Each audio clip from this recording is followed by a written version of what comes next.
अस्सलाम वालेकुम प्यारे बच्चों, कैसे हैं आप। उम्मीद है आप लोग बिल्कुल ठीक ठाक होंगे। जी तो बच्चों, आज हमारे सबक का उन्वान है हकीकी खुशी।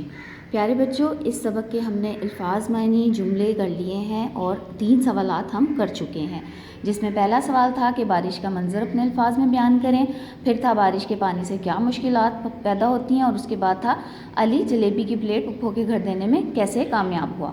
आज हम इसका करेंगे चौथा सवाल, अली का दुआओं का अली के दिल पर क्या असर हुआ। इसका जवाब है, दुआएं सुनकर अली बेहद खुश हुआ, जैसे उसे कोई इनाम मिल गया हो।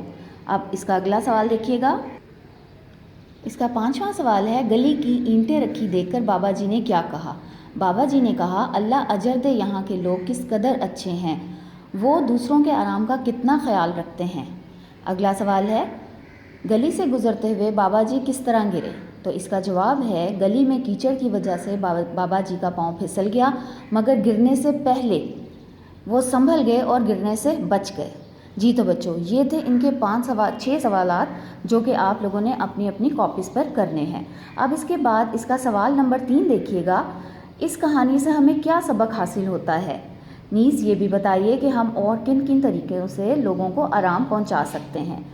तो बेटा, इस कहानी का सबक ये है, इस कहानी से हमें ये सबक हासिल होता है कि हमें दूसरों को तकलीफ़ में देखकर हंसने की बजाय उनकी मदद करनी चाहिए, और हम ये मदद मुख्तलिफ़ तरीक़ों से कर सकते हैं, जैसे रास्ते में पड़े पत्थर को हटाकर, किसी भटके हुए को रास्ता बताकर, या किसी बूढ़े और माजूर शख्स को सड़क पार करवाकर। तो बेटा, ये तो यहाँ पे मैंने मुख्तलिफ़ 3 तरीके लिखे हैं, लेकिन अगर आप इसके अलावा और भी बेशुमार तरीके हैं लोगों की मदद करने के, तो अगर आपने कभी किसी की मदद की है आप वो भी लिख सकते हैं, और इसके अलावा किसी और भी तरीके से मदद की जा सकती है, आप कुछ भी लिख सकते हैं जो आप लिखना चाहें। ठीक है बच्चों, चलें मिलते हैं एक नए काम के साथ। अल्लाह हाफ़िज़।